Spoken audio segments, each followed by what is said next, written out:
بسم الله الرحمن الرحيم الحمد لله نحمده ونستعينه ونستغفره ونعوذ بالله من شرور أنفسنا ومن سيئات أعمالنا من يهده الله فلا مضل له ومن يضلل فلا هادي له وأشهد أن لا إله إلا الله وحده لا شريك له وأشهد أن محمدا عبده ورسوله أما بعد فإن أحسن الكلام كلام الله وخير الهدى هدى محمد صلى الله عليه وسلم وإن شر الأمور محدثاتها وكل محدثة بدعة وكل بدعة ضلالة وكل ضلالة في النار. We started in the previous lesson the statement of At-Tahawi رحمه الله تعالى وفي دعاء الأحياء وصدقاتهم منفعة للأموات. In the supplications of the living and in their charities there is benefit for the dead.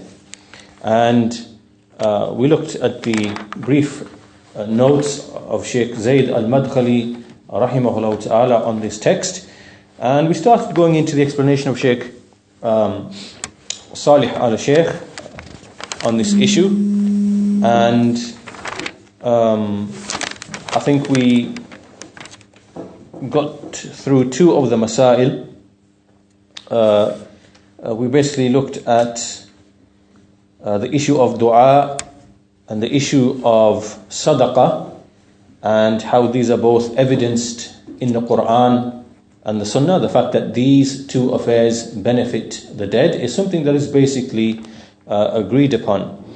And just as those actions which a person himself is the direct cause of, such as spreading beneficial knowledge, charity which he gave, whose benefit continues, righteous offspring which he leaves, these continue to benefit the dead after his death, because these are actions which he himself was the actual cause of.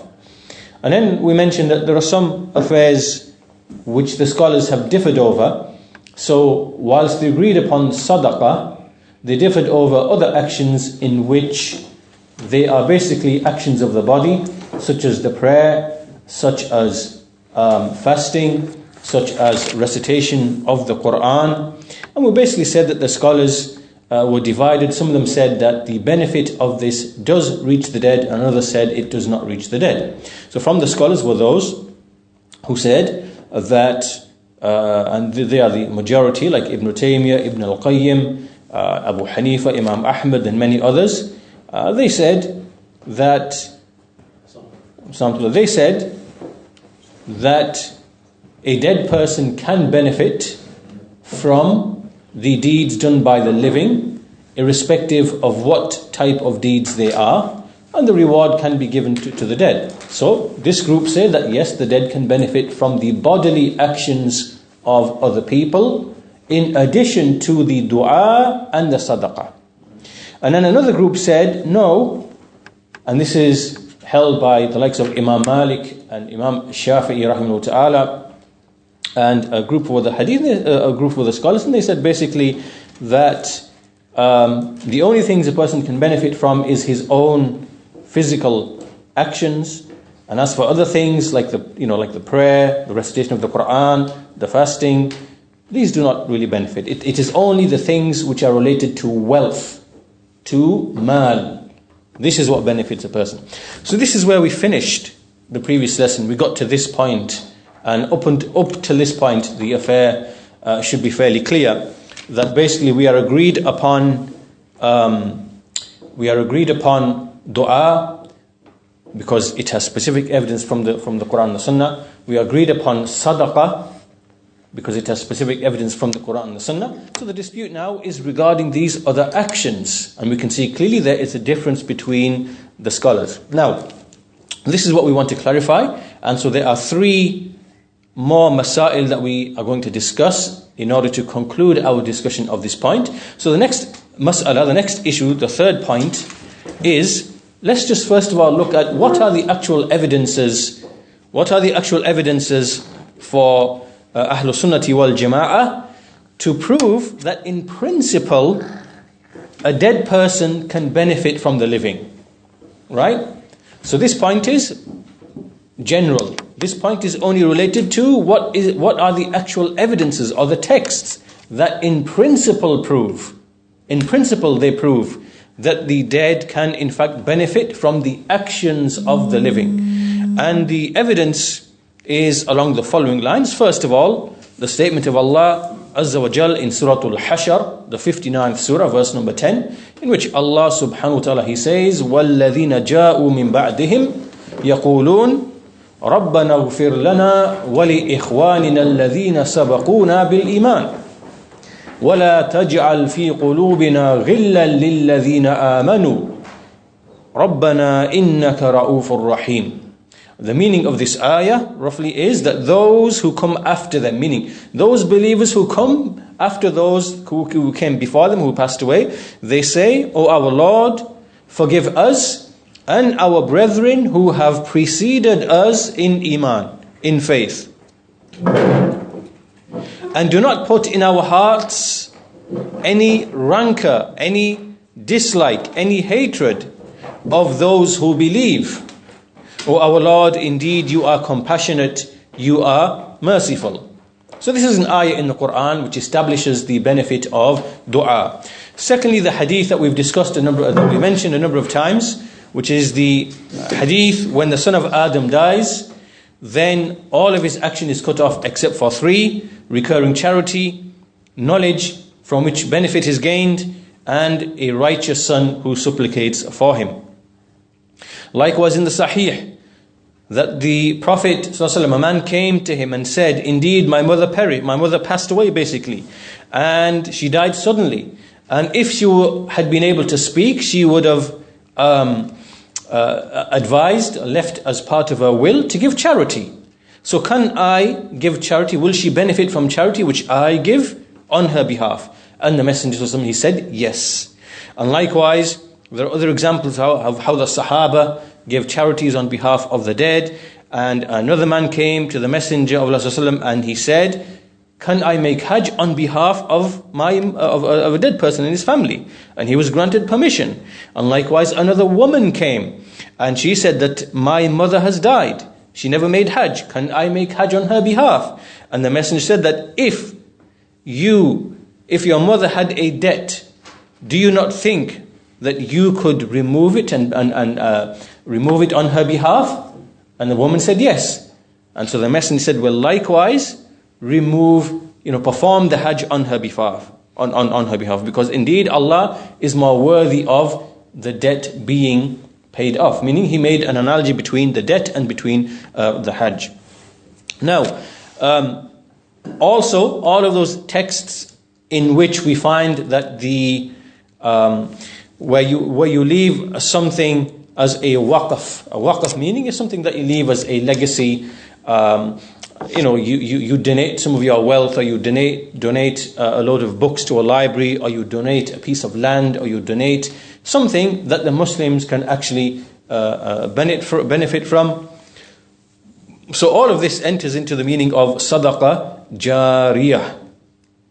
So from all of these texts, what do we establish? We've established from these texts that the asal, the foundation of the dead benefiting after their dead, the dead benefiting after their death, from the actions of the living, from their own actions and also from the actions of the living. What we are speaking about is the intifa' meaning the benefit, that this is established firmly as a principle in the Quran and the Sunnah, right? So we are agreed upon that. Now, so now the issue comes back to then those who basically said only matters of wealth, only actions to do with wealth, sadaqah, can be of benefit. And they basically said that yes, these actions are agreed upon. We agree upon these two forms, ad-du'a and sadaqah. We agree that these two, they basically benefit the dead. But then all the rest of them, the bodily acts of worship, they basically say, well, there's no evidence which has come for them. And we see that Ibn Abbas said, no one can pray on behalf of another person, and no one can fast on behalf of another person. And this means that a person cannot pray for somebody else, as in the salah, and nor can he, as in the prayers, the salah. And likewise, nobody can fast on behalf of anybody else. So Now, so this is the answer of those people who prohibit these affairs. Now, the response to that from those who say that it is permissible, they say, well, in respect to fasting, there is a specific evidence. There is specific evidence. Because we see in the hadith reported by Al-Bukhari, Man mata wa alayhi sawmun, sama anhu waliyuh. That whoever dies and he has fasts to complete, then his wali, his successor, then he can fast on his behalf. And this is in reference to obligatory fasting. Now, obligatory fasting, there are different types of obligatory fasting. There's obviously Ramadan. There's also fasting made for breaking an oath. There is fasting made for the fasts which had to be made up. A person missed fasts, obligatory fasts, and he has to make them up. Those are still obligatory fasts. Breaking an oath, that is still an obligatory fast. Right? And there are other types like this. So now here, because this hadith has been left general, that whoever dies and upon him was fasting, then the scholars have differed. Is it referring only to the fasting which is related to breaking an oath, or fasting which he had to make up, or is it speaking also of the wajib fast, like the Ramadan fast, right? So the scholars have actually differed, but the point we are making here is that here is a clear evidence in the Sunnah for an action that is other than the wealth, right? Which is other than sadaqah. It is clearly fasting, right? So this is the evidence of those from Ahlul Sunnah who say, no, it is not restricted only to issues of wealth. Rather, it can also apply to matters of worship which relate to the body. And likewise, what we've just seen from the texts about Hajj, for example, when the messenger, you see that he would not only would he be asked about sadaqah, he was also asked about Hajj from that man and that woman. So the point now being here, let's just develop what the line of argument is. The line of argument is basically this: that what we learn from all of this is that it appears from the texts that this principle of benefiting generally from all actions appears to be what is in the Quran and the Sunnah. And as for the argument that it's restricted only to those things that people ask the messenger, because we see the examples we see that a man goes to the messenger and says, my mother died, can I do this? A man goes to the messenger and says, can I give charity on behalf of my mother? A woman. So what we're saying is, in each of these cases, someone is going to the messenger and saying, can I do this? Can I do this? Can I do this? Right? Now let's think about this for a minute, because this will help us to understand the line of argument. So those who are saying that it's restricted only to these affairs, their argument is, look, these are the only affairs for which we have evidence, because people went to the messenger and the messenger answered in relation to these specific things, right? Fasting, Hajj, giving charity, and whatever else there is. Now the counter argument is, as the Shaykh mentions here, this is not actually correct, because when we look at these instances, we find that it is not that the revelation came in and of itself to explain these affairs. Meaning the messenger didn't come and give a hadith and say, for example, you can make Hajj on behalf of your deceased parent. The messenger didn't do that, right? If the messenger had done that, then we could say, yes, indeed, the Sharia has specified this specific action, right? Then we could use the argument. But because in all of these incidents, we can see that someone actually has to go to the messenger and say, can I do such and such? Can I do such and such? Can I do such and such? And the messenger is simply affirming, yes, yes, yes. What this shows is that the principle is actually general, but in those specific instances which just happened where people came and asked about this, this and this, the messenger said yes, confirming thereby the general principle that yes, other deeds can be of benefit as well, right? So can you see that line of argument? This is the actual line of argument, right? Of those people who say yes, generally all deeds can be of benefit, right? So we have to think about what the line of argument is here. So this is what the Shaykh explains, and basically the point here is that the Sharia did not come and start specifically mentioning this, and this is what will benefit. It didn't happen like this. Rather, people went to the messenger and said, can I do this? Can I do this? Can I do this? Will it benefit? And the messenger is simply affirming, yes, it will. Right? So that means that this is not really an exception to the prohibition. Rather, it is the case of confirming some of the deeds which fall into the general principle. Right? So that should be very, very clear to us. So based upon this, there are some scholars who speak with the generality, right? That all deeds can be of benefit to the dead. All deeds can be of benefit to the dead. As we said, this is the view of Ibn al-Qayyim, most of the Salaf, Imam Ahmed, his companions, Ibn Taymiyyah, Ibn al-Qayyim, and many of the scholars of the later, the A'immat al-Da'wah, and this is their view. And as for the others, those who hold the other view of restriction, this is Imam Malik, Imam al-Shafi'i, and others, and they basically say that we have to stick to specifically what has been related as opposed to other things. Right, now, this is where now we come to a bit of tafsil, a bit of detail in this issue. And so in order to clarify this issue, we have to make a distinction between two things. There are two separate things, right? And these terms, you should note these terms. The first of these issues is ibtida'ul ibadah. Ibtida'ul ibadah. This simply is referring at the point of beginning a righteous action, beginning an act of worship. Ibtida'ul ibadah. This is one thing, right? And the second thing is ihda'ul thawab.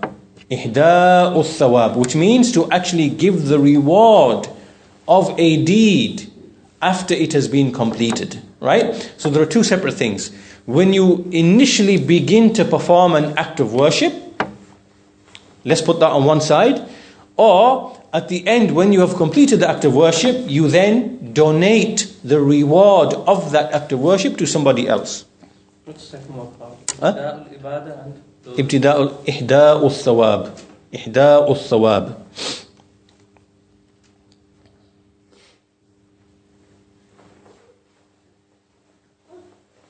Now what are we really speaking of here? What are we really speaking of here? Basically, there can be two situations. One is, let's say a man comes and he says, I am now about to embark upon this act of worship and I am doing it for so-and-so. Right? This is what we mean when we say ibtida'ul ibadah. Right? You commence and initiate an act of worship, and from the beginning, your intention is, I am doing it on behalf of so-and-so. This is what we mean, ibtida'ul ibadah. But on the other hand, when we say ihda'ul thawab, what we are saying is a person does an act of worship, he is doing it for himself. He's done some righteous deed, he's doing it for himself. And at the end of it, when it's completed and he hopes that Allah accepts it, he then asks Allah, oh Allah, give some of this reward, which if you accept this action, give it to somebody else. Right? This is now what we mean by ihda'ul thawab. Right? These are two separate categories, two separate things. So let's look at the first manifestation, the first form of this, which is, which basically is ibtida'ul ibadah. Now, we see that evidence comes in the sunnah on for this, because we see that the man who came and said, can I give charity on behalf of my mother? Right? Can I give charity? Because this now is ibtida'ul ibadah. When he's going to take that money and give it in charity, what's he doing? He's saying, I am giving this on behalf of my mother. Right? It's charity on behalf of his mother. This action is done by way of delegation. He's doing it on behalf of his mother. So we see that clearly there are evidences in the Sharia which have come in relation to making doing this type of deed on behalf of somebody else from the very beginning of the action itself. And so clearly evidences are present, And for this type of thing, we have to make sure that there is a specific evidence. So in the case of giving charity, there is a specific evidence, right? In the case of doing Hajj, there is a specific evidence, is there not? We mentioned the text in that regard, right? So, with respect to this issue, the general principle is that no one can delegate someone else to do an action on his behalf except for that in which there is an evidence. Is that clear now? For example, I can't go and say, I'm going to go and do I'm going to pray Salatul Maghrib and say, right, I'm going to pray Salatul Maghrib on behalf of so-and-so. All right, because evidence has not come that you can do an obligatory prayer on behalf of somebody else. Right? The evidence has not come for that. So when it comes to this, when you are doing actions on behalf of someone from the very beginning, from the outset, right, then that can only relate to those actions in which there is a specific evidence. In this case, the giving of charity. In this case, the performing of Hajj or Umrah, as we see in the evidences. In other words, no one can be delegated to do an act of worship for anyone else from the outset, except unless it has a specific evidence. Right? So this is ibtida'ul ibadah. We can see Hajj, we can see sadaqah, and so evidences have clearly come that this is indeed permissible to do that. Now, if someone came and said, right, oh Allah, I'm going to perform this salah, whether it's, on behalf of my father, then you can't do that. Or this fasting, oh Allah, this fasting I'm going to commence upon, I'm going to do it for my father. Right? And the evidence has not come, in relation to this. And we mean here the ibtida'ul ibadah. Right? Delegating, being a delegate for the action of someone else. So, the principle here then in this first category is what we call adamun niyaba, which means that the absence of delegation, that you can't delegate to someone else, right? It only applies to those things in which specific evidence has come. Now, the second manifestation, the second form, and this is different from the first one. This we said it is ihda'u thawab. This now is when a person, he commences the act of worship, he's doing it for himself, he prays himself, he fasts himself, he recites the Quran himself, he makes umrah himself, he does any act of charity, whatever, he makes dhikr of Allah subhanahu wa ta'ala, any type of righteous action. He does it for the sake of Allah. Then he finishes that righteous action. So for example, he sits down, right? He does dhikr, he makes tahleel, tahmeed, tasbih, takbir, right? And then he finishes. All of this he did for Allah. Then he says, oh Allah, make the reward of my recitation, or this dhikr, or this charity, or whatever else it is, make it and give it to my father and to my mother. Or anyone who may have a right upon me, or give it to such and such fulan.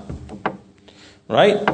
Now the Shaykh says, this here, the foundation with respect to this is that it is not prohibited. Right? Because, and this is the angle of reasoning the Shaykh says. Number one, the worship itself was valid. This act of worship is of course valid because it is a legitimate act of worship. If he was sincere, he sought the face of Allah, he did it in accordance with the sunnah, and he's completed this act of worship. This is now a legitimate, correct act of worship.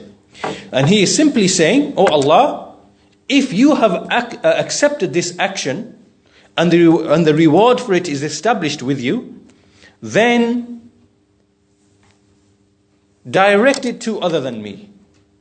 Accept it from me, but give so-and-so a share of the reward, that has been established for it. Which actions, Huh? Which actions was it? From reading the Quran? Any general, this is open. This is general, yeah. This is general, yeah. This is general. This is any act of worship now. Right? Because remember, we are not talking about initiating the act of worship on behalf of somebody else. That's like delegation. Yeah. This now is doing the action yourself, any act of worship. Right? So you say, oh Allah, make this person to share with me in the reward. To make this person share with me in the reward.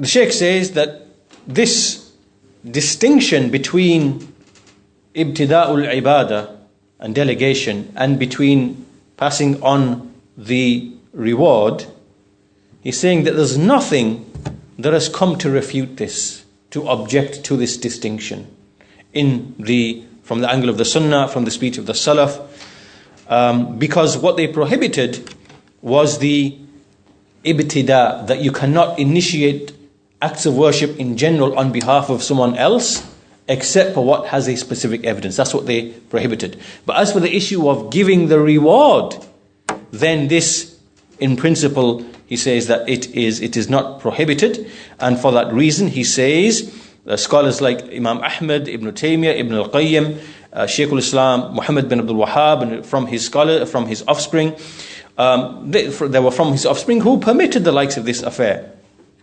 And those who prohibited the passing of reward for any action, they were not aware of this important distinction between ibtida'ul ibadah and ihda'ul thawab. Right? So, basically he's saying that the act of worship has finished. A Muslim is simply directing the reward and giving it to someone else. And the Shaykh says there's nothing in principle that prohibits this in the text. You don't have the intention from the beginning to pass it on. That's right, yeah. Basically. Yeah, you don't. You don't have any intention to. You just do an act of worship and you say, Allah, whatever reward is established for this, if I did it for your sake and you who have accepted it, give a part of the reward for this, give it to someone, and they leave it general, yeah. It can be to your parents, relatives, could be anybody else. Right? And so the angle of this is going to be explained in what follows.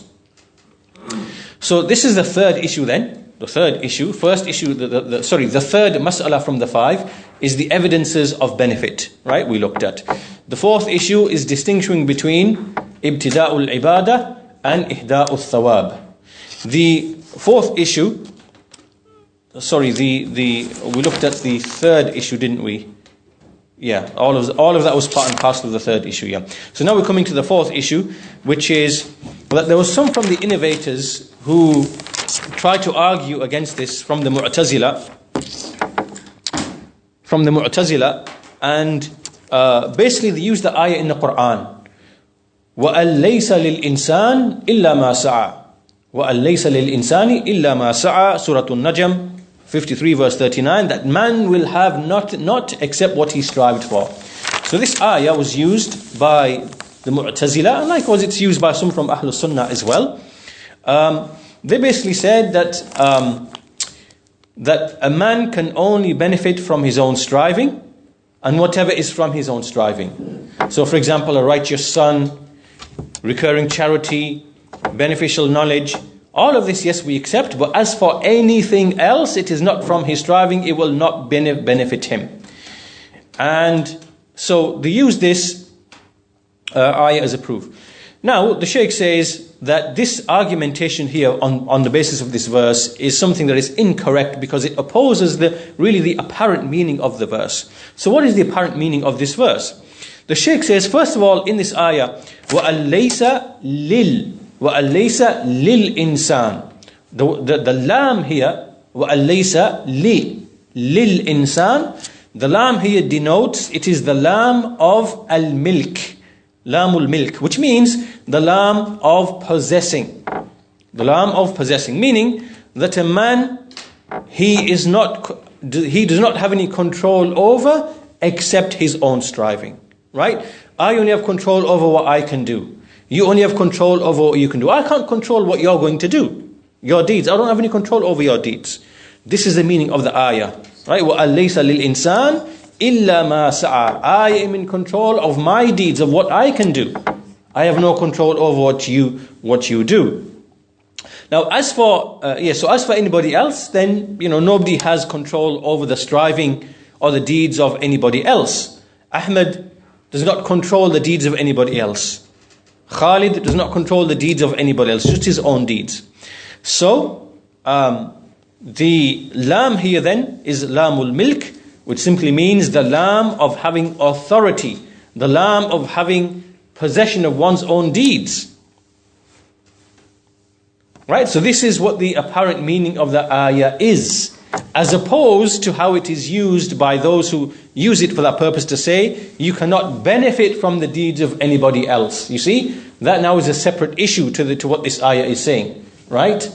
Right? That a man cannot, but this is what the Shaykh is saying, that this is the zahir, apparent meaning of the ayah. So, upon this basis, there's no harm in saying that yes, a person is in control of his own deeds. He does a righteous deed because he's the one who controls his own actions. But there's nothing to say that someone else cannot benefit from that deed once he has performed that deed. Right? Is that clear? Right? Is that clear about this ayah, about this verse? Right? So now, there's another point as well, which is that when in this ayah it says, إِلَّا مَا سَعَى وَأَلَيْسَ لِلْإِنسان. So now we've discussed the lam in lil insan. But what about when it says إِلَّا مَا سَعَى? Sa'a. What does it mean, sa'a? His striving. What striving is it referring to? This is something that we need to be precise with respect to. And the answer here is, what is the basis upon which a person can benefit someone else? Right, now let's give an example. Right, we mentioned in the hadith earlier that ties of kinship, when someone gives birth to a righteous child, what is it that's now giving the reward? Right, it's because it's his offspring, right? This is the tie of what? It's the tie of kinship. It's birth ties, right? Right? So here, this is an ilaqa, this is a connection between one person and the next, right? Now, that's the basis upon which reward can go from one person to the other and the other way around. However, there is more general than this. And what is that? It is the connection of iman, right? Faith is what connects every believer. That's why we see in the hadith, in the ayah, وَالْمُؤْمِنُونَ وَالْمُؤْمِنَاتِ بَعْضُهُمْ أَوْلِيَاءُ بَعْضٍ. إِنَّمَا الْمُؤْمِنُ, and likewise we have other ayat in the Quran which establish the ikhwa, the brotherhood between all of the believers.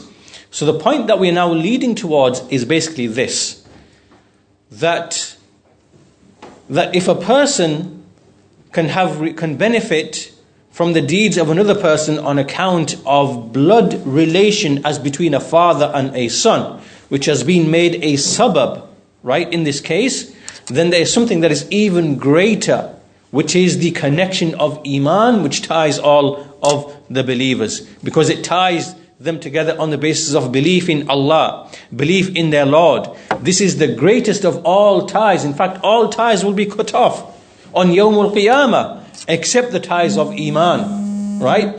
So from this angle then, therefore, the striving of a person who isn't in control of his own striving, which is the apparent meaning of the ayah, right? Then from this angle, it can be given to someone else, because the foundation of it is iman, the connection between all the believers in terms of their iman, which connects them all, right? So this is the line of reasoning that the Shaykh has basically developed on the basis of this ayah, by first of all correcting what the apparent meaning of the ayah is, and then on the basis of that saying, and he elaborates upon this by way of the example of Salatul Janazah, right? Salatul Janazah, there's no connection between necessarily the people praying Salatul Janazah and the dead person, right? But because of the tie of iman, this is their striving, and their striving in praying the Salatul Janazah, it will definitely benefit the dead person, right? So here clearly the ayah cannot, how do you reconcile the ayah with this? وَأَلَّيْسَ لِلْإِنسَانِ إِلَّا مَا سَعَى. How can you reconcile it? Because this now is not from his striving, but he's clearly going to benefit from it, right? So the point being here, that the zahir of the ayah does not indicate that meaning, which the Mu'tazila and those from Ahlul Sunnah who used it, what they are trying to use it for, Right? Basically, it is an incorrect istidlal when we look at all of the other evidences. Now, so this now leads us to the second argument, which the people who try to restrict the actions, they use the hadith. When the son of Adam dies, all his actions will be cut off except for 3. They say, look, it restricts it only to 3. Right? So how can you say that, and the answer to this is, first of all, the hadith did not say, the hadith said his action will be cut off. It did not say that he will cease to benefit from something else. Do you understand that, yeah? The hadith said his action is cut off, and that's true because the person is no longer able to act. He's dead, the responsibility is finished, he's in the grave, now he cannot act. Right? So his action has indeed been cut off. But that is not the same as saying that he will no longer benefit from anything. The hadith did not say that. That's the first response. And secondly, we see that the hadith itself mentions sadaqah jariyah, knowledge which he benefited from, a son which supplicates for him. So the hadith itself clearly shows that benefit continues after his death. Right? So that these are two separate things. His action cutting off is not the same as him continuing to benefit after death. Right? Those are two separate issues, and so therefore that hadith cannot be used to make to basically say that he cannot benefit at all. This is again an incorrect deduction of proof. Now, this brings us to the final point, and the Shaykh finishes with this. Basically, he speaks about the issue of the Quran and reciting the Quran and employing people to come and sit and to pay them, like we see in these matams and whatever else. This is the fifth point now. Fifth point. Now we've done the fourth. That last point was the fourth point. This now is the fifth point. Yeah, the fifth mas'ala. Because all of this, we see this is not a valid righteous action, because if a person is being paid to recite the Quran, this cannot be sincerely for the sake of Allah. Right? So when they gather people together, pay them to recite the Quran, however many riyals or whatever, or under the incentive of food, come and sit there, recite Surah Yasin 20 times and we'll all have some food at the end. All of this is a bid'ah, and a bid'ah is not a righteous action. Right? This is unacceptable to Allah, and this would not apply. If you wanted to apply this in the correct way, you would simply sit, recite the Quran, do it for Allah's sake, and at the end when you finish the Quran, say, "Oh Allah, give some of the reward for this to so-and-so." Right? But when it's done in a bid'i way, and it is done upon other than the sunnah, the Shaykh is saying that all of this does not benefit, this will be of no benefit at all. Right? So in other words, the action has to be upon the sunnah. So the point being that all these people that you see from the Brailwis and the Sufis who do these deeds, we see them doing them in a form which is bid'i. It is bid'i. Gathering together on a certain day, at a certain time, after the death of the person, the 4th day, the 3rd day, or the 11th day, or whatever, getting people together, paying them, or basically just giving them the incentive of food. Right? All of this is a bid'ah, and it does not come under what we are discussing. Right? What we are discussing is something different. It's done in a certain way. It doesn't involve all of these innovated ways. Now, so this really brings us to the end of this issue. So basically, in essence, the summary of it all is that when we speak of the dead benefiting from the living, then this applies to the good deeds in general, on the basis that we distinguish between ibtida'ul ibadah and ihda'ul thawab. Right? That's crucial to understanding this point. Right? That any deed can be given. Why? Because it's from your deeds. It's finished. You've done it. It's basically that reward is kind of like, if Allah has accepted it, it's from your benevolence and kindness to dispose of it how you wish, and to do ihsan to somebody else is from that angle. Right? So the scholars generally are agreed that this is something that is not prohibited. But as for ibtida'ul ibadah, doing actions on delegation for someone else, that is only in respect to those specific instances that we've seen mentioned in the sunnah, the charity and the hajj and so on and so forth. So with that, we conclude our lesson there, and we'll conclude the lesson there inshallah ta'ala, and we'll continue in the next lesson with the next portion in the text of this creed inshallah ta'ala. Walhamdulillahi rabbil alameen, wa sallallahu ala nabiyyina Muhammad wa ala alihi wa sahbihi ajma'in.